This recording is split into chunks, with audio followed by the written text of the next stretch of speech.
ಭಾರತದ ಬ್ರಹ್ಮಾಸ್ತ್ರಕ್ಕೆ ಬೆಚ್ಚಿದ ಪಾಕಿಸ್ತಾನ. ಬ್ರಹ್ಮೋಸ್ ಟಾರ್ಗೆಟ್ಗೆ ಪಾಕ್ ಛಿದ್ರ. ಏನಿದು ಬ್ರಹ್ಮೋಸ್? ಪಾಕ್ಗೆ ಭಯ ಯಾಕೆ? ವಿಜಯ ಕರ್ನಾಟಕ ವೆಬ್ ವೀಕ್ಷಕರಿಗೆ ನಮಸ್ಕಾರ. ನಾನು ಶಿವಮೂರ್ತಿ ಸರ್ಬಾ.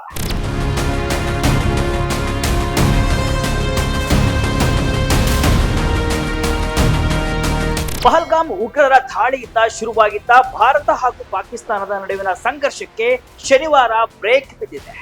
ಭಾರತದ ಆಪರೇಷನ್ ಸಿಂಧೂರ ಕಾರ್ಯಾಚರಣೆಗೆ ಪಾಕಿಸ್ತಾನ ಬೆಚ್ಚಿ ಬಿದ್ದು ಕದನ ವಿರಾಮವನ್ನ ಮಾಡಿಕೊಂಡಿದೆ. ಇದರ ಬೆನ್ನಲ್ಲೇ ಬ್ರಹ್ಮೋಸ್ ಕ್ಷಿಪಣಿ ಮತ್ತೊಮ್ಮೆ ಮುನ್ನೆಲೆಗೆ ಬಂದಿದೆ. ಶನಿವಾರ ಪಾಕಿಸ್ತಾನದ ಹಲವು ವಾಯುನೆಲೆಗಳನ್ನ ಬ್ರಹ್ಮೋಸ್ ಕ್ಷಿಪಣಿ ಧ್ವಂಸ ಮಾಡಿದೆ. ಭಾರತ ತನ್ನ ಬಳಿ ಇದ್ದ ಬ್ರಹ್ಮಾಸ್ತ್ರ ಬ್ರಹ್ಮೋಸ್ ಮಿಸೈಲ್ ಅನ್ನ ಬಳಸಿದ ಬೆನ್ನಲ್ಲೇ ಪಾಕಿಸ್ತಾನ ಭಾರತದ ಮುಂದೆ ಮಂಡಿ ಊರಿದೆ. ಹಾಗಾದ್ರೆ ಬ್ರಹ್ಮೋಸ್ ಕ್ಷಿಪಣಿ ಅಂದ್ರೆ ಏನು? ಇದಕ್ಕೆ ಬ್ರಹ್ಮೋಸ್ ಹೆಸರು ಬಂದಿದ್ದು ಹೇಗೆ? ಬ್ರಹ್ಮೋಸ್ ಅನ್ನ ಕಂಡ್ರೆ ಪಾಕಿಸ್ತಾನ ತರ ನಡುಗುತ್ತಿರುವುದು ಯಾಕೆ? ಹೆಸರೇ ಹೇಳುವಂತೆ ಇದು ನಿಜಕ್ಕೂ ಭಾರತದ ಬ್ರಹ್ಮಾಸ್ತ್ರವ? ಇದರ ವಿಶೇಷತೆ ಏನು ಎಂಬುದನ್ನ ಈ ವಿಡಿಯೋದಲ್ಲಿ ನೋಡ್ಕೊಂಡು ಬರೋಣ ಬನ್ನಿ.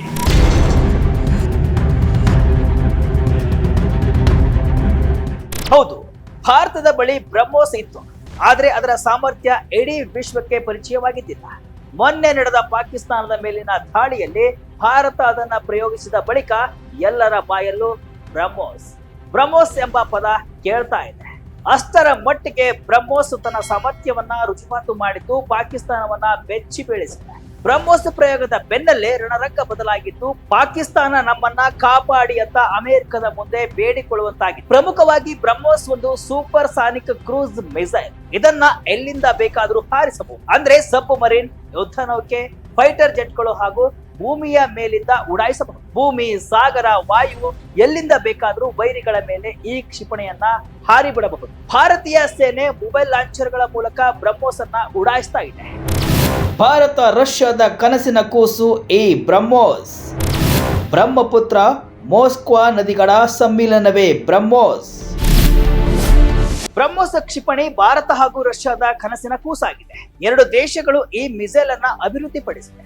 ಇದು ಭಾರತ ಹಾಗೂ ರಷ್ಯಾದ ಸ್ನೇಹ ಸಂಬಂಧದ ಪ್ರತೀಕವಾಗಿದ್ದು 1990ರಿಂದ ಈ ಮಿಸೈಲ್ನ ಅಭಿವೃದ್ಧಿಯಲ್ಲಿ ಎರಡು ದೇಶಗಳು ತೊಡಗಿಸಿಕೊಂಡಿವೆ. ಭಾರತದ ರಕ್ಷಣಾ ಸಂಶೋಧನೆ ಮತ್ತು ಅಭಿವೃದ್ಧಿ ಸಂಸ್ಥೆ ಅಂದ್ರೆ DRDO ಮತ್ತು ರಷ್ಯಾದ NPO ಮಶಿನೋ ಸ್ಟ್ರೋಯೆನಿಯೋ ಅಂದ್ರೆ NPOM ಸಂಸ್ಥೆಗಳು ಜಂಟಿಯಾಗಿ ಬ್ರಹ್ಮೋಸ್ ಕ್ಷಿಪಣಿಯನ್ನ ಅಭಿವೃದ್ಧಿಪಡಿಸಿದೆ. ಸಂಶೋಧನೆಯಲ್ಲಿ ಹೇಗೆ ಎರಡು ದೇಶಗಳ ಶ್ರಮ ಇದೆಯೋ ಅದೇ ರೀತಿ ಹೆಸರಿನಲ್ಲಿಯೂ ಕೂಡ ಎರಡು ದೇಶಗಳ ನದಿಗಳ ಹೆಸರನ್ನ ಸೇರಿಸಲಾಗಿದೆ. ಭಾರತದ ಬ್ರಹ್ಮಪುತ್ರ ಮತ್ತು ರಷ್ಯಾದ ಮೋಸ್ಕ್ವಾ ಎಂಬ ಎರಡು ನದಿಗಳ ಹೆಸರನ್ನ ಸೇರಿಸಿ ಬ್ರಹ್ಮೋಸ್ ಅಂತ ಹೆಸರಿಡಲಾಗಿದ್ದು ಇದು ಭಾರತದ ಅತ್ಯಾಧುನಿಕ ಕ್ಷಿಪಣಿ ತಂತ್ರಜ್ಞಾನದ ಪ್ರತೀಕವಾಗಿದೆ. ಇದನ್ನ ಭಾರತ ಹಾಗೂ ರಷ್ಯಾದ ಜಂಟಿ ಉದ್ಯಮವಾದ BrahMos aerospace private limited ತಯಾರಿಸುತ್ತಿದ್ದು 1998ರಲ್ಲಿ ಈ ಕಂಪನಿಯನ್ನ ಶುರು ಮಾಡಲಾಗಿದೆ. ಬ್ರಹ್ಮೋಸ್ ಭಾರತಕ್ಕೆ ಯಾಕೆ ನಿರ್ಣಾಯಕ? ರಣರಂಗದಲ್ಲಿ ಬ್ರಹ್ಮೋಸ್ ಎಷ್ಟು ಡೆಡ್ಲಿ ಗೊತ್ತಾ? ಬ್ರಹ್ಮೋಸ್ ಕ್ಷಿಪಣಿಯನ್ನ ಮೊದಲ ಬಾರಿಗೆ 2001ರಲ್ಲಿ ಪರೀಕ್ಷಿಸಲಾಗಿದೆ. 2005ರಲ್ಲಿ ಇದನ್ನ ಭಾರತೀಯ ನೌಕಾದಳಕ್ಕೆ ಸೇರ್ಪಡೆಗೊಳಿಸಲಾಯಿತು. INS ರಜಪೂತ್ ನೌಕೆಗೆ ಇದನ್ನ ಮೊದಲು ಅಳವಡಿಸಲಾಗಿದ್ದು ಬಳಿಕ ಸೇನೆ ಹಾಗೂ ವಾಯುಪಡೆಯಲ್ಲಿ ಈ ಕ್ಷಿಪಣಿಯನ್ನ ಅಳವಡಿಸಲಾಗಿದೆ.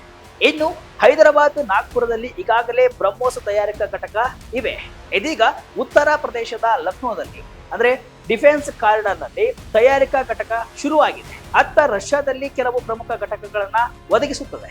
ಆದ್ರೆ ಭಾರತದಲ್ಲಿ ಸ್ಥಳೀಯ ಉತ್ಪಾದನೆಗೆ ಒತ್ತು ನೀಡಲಾಗ್ತಾ ಇದೆ. ಭಾರತದ ಮೇಕ್ ಇನ್ ಇಂಡಿಯಾ ಉಪಕ್ರಮದ ಅಡಿಯಲ್ಲಿ ಬ್ರಹ್ಮೋಸ್ ಕ್ಷಿಪಣಿಯ 70%ಕ್ಕಿಂತ ಹೆಚ್ಚು ಘಟಕಗಳನ್ನ ಭಾರತದಲ್ಲೇ ತಯಾರಿಸಲಾಗ್ತಾ ಇದೆ.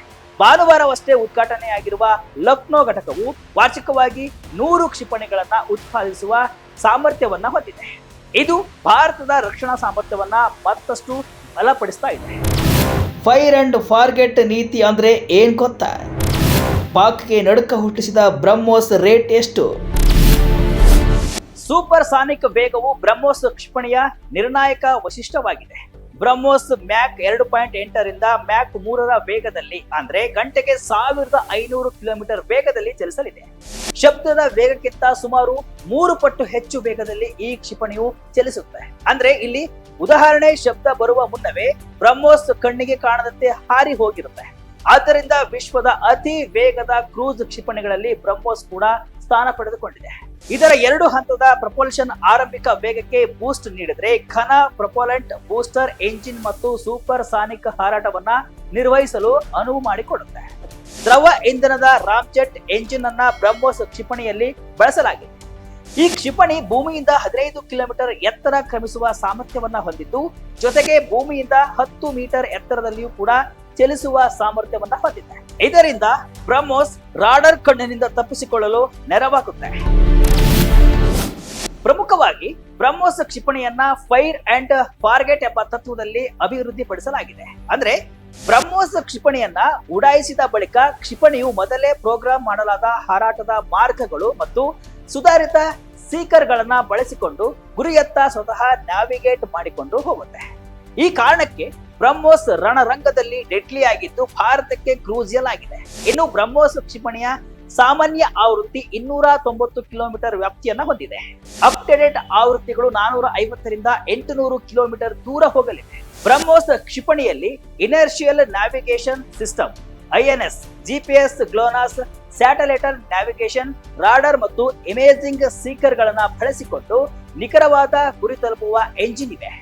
200 ರಿಂದ 300 ಕೆಜಿ ತೂಕದ ಸಾಂಪ್ರದಾಯಿಕ ಅಥವಾ ಪರಮಾಣು ವಾರ್ ಹೆಡ್ ಗಳನ್ನ ಇದು ಸಾಗಿಸಬಹುದು. ಭೂಮಿ, ಸಮುದ್ರ, ಸಬ್ಮರೀನ್ ಮತ್ತು ವಾಯುವಿನಿಂದ ಇದನ್ನ ಉಡಾಯಿಸಬಹುದಾಗಿದೆ. ಸುಖೋಯ್ Su-30 MKI ಯುದ್ಧ ವಿಮಾನವನ್ನ ಬ್ರಹ್ಮೋಸ್ ಕ್ಷಿಪಣಿಯನ್ನ ಅಳವಡಿಸುವಂತೆ ವಿನ್ಯಾಸ ಮಾಡಲಾಗಿದೆ. ಇನ್ನು ಒಂದು ಬ್ರಹ್ಮೋಸ್ಗೆ 35 ರಿಂದ 40 ಕೋಟಿ ರೂಪಾಯಿ ವೆಚ್ಚ ಆಗಲಿದೆ ಅಂತ ಹೇಳಲಾಗ್ತಾ ಇದೆ. ಬ್ರಹ್ಮೋಸ್ ಕ್ಷಿಪಣಿಯನ್ನ ಎಲ್ಲೆಲ್ಲಿ ಬಳಕೆ? ಭಾರತದ ಬ್ರಹ್ಮಾಸ್ತ್ರಕ್ಕೆ ಜಗತ್ತಿನಲ್ಲೆಲ್ಲ ಬೇಡಿಕೆ. ಈಗಾಗಲೇ ಬ್ರಹ್ಮೋಸ್ ಕ್ಷಿಪಣಿಯನ್ನ ಭಾರತೀಯ ಸಶಸ್ತ್ರ ಪಡೆಗಳ 3 ವಿಭಾಗಗಳಲ್ಲಿ ಬಳಸಲಾಗ್ತಾ ಇದೆ. ರಜಪೂತ್ ವರ್ಗದ ಡಿಸ್ಟ್ರಾಯರ್ಗಳು, ತಲ್ವಾರ್ ವರ್ಗದ ಬ್ರಿಗೇಡ್ಗಳು ಮತ್ತು ವಿಶಾಖಪಟ್ಟಣಂ ವರ್ಗದ ಡಿಸ್ಟ್ರಾಯರ್ಗಳಲ್ಲಿ ಬ್ರಹ್ಮೋಸ್ ಕ್ಷಿಪಣಿಯನ್ನ ಅಳವಡಿಸಲಾಗಿದೆ. INS ಚಕ್ರದಂತಹ ಸಬ್ ಮರೀನ್ಗಳಿಗೆ ಈ ಕ್ಷಿಪಣಿಗಳನ್ನ ಜೋಡಿಸಲಾಗಿದ್ದು, ಭಾರತೀಯ ಸೇನೆ ಮೊಬೈಲ್ ಲಾಂಚರ್ಗಳ ಮೂಲಕ ಬ್ರಹ್ಮೋಸ್ ಅನ್ನ ಉಡಾಯಿಸಲಾಗ್ತಾ ಇದೆ. ಇದಲ್ಲದೆ ಬ್ರಹ್ಮೋಸ್ ರೆಜಿಮೆಂಟ್ ಗಳನ್ನ ಗಡಿಯ ಸಮೀಪದ ಸ್ಥಳಗಳಲ್ಲಿ ಅಂದ್ರೆ ಅರುಣಾಚಲ ಪ್ರದೇಶದ ಸೇರಿ ಕೆಲವೆಡೆ ನಿಯೋಜಿಸಲಾಗಿದೆ. ಅದಲ್ಲದೆ ಬ್ರಹ್ಮೋಸ್ ಕ್ಷಿಪಣಿಗಳನ್ನ ವಿದೇಶಗಳಿಗೆ ಕೂಡ ಭಾರತ ರಫ್ತು ಮಾಡ್ತಾ ಇದೆ. ಫಿಲಿಪೈನ್ಸ್ಗೆ 2022ರಲ್ಲಿ $375 ಮಿಲಿಯನ್ ಮೌಲ್ಯದ ಬ್ರಹ್ಮೋಸ್ ಕ್ಷಿಪಣಿಗಳ ರಫ್ತಿಗೆ ಭಾರತ ಸಹಿ ಹಾಕಿದೆ. ಅದರ ಜೊತೆ ವಿಯೆಟ್ನಾಂ, ಇಂಡೋನೇಷಿಯಾ ಮತ್ತು ಥೈಲ್ಯಾಂಡ್ ನಂತಹ ರಾಷ್ಟ್ರಗಳು ಕೂಡ ಬ್ರಹ್ಮೋಸ್ಗೆ ಆಸಕ್ತಿ ತೋರಿಸಿದೆ. ಇದು ಬ್ರಹ್ಮೋಸ್ಗಿರುವ ಶಕ್ತಿಯನ್ನ ಅನಾವರಣಗೊಳಿಸಲಿದೆ.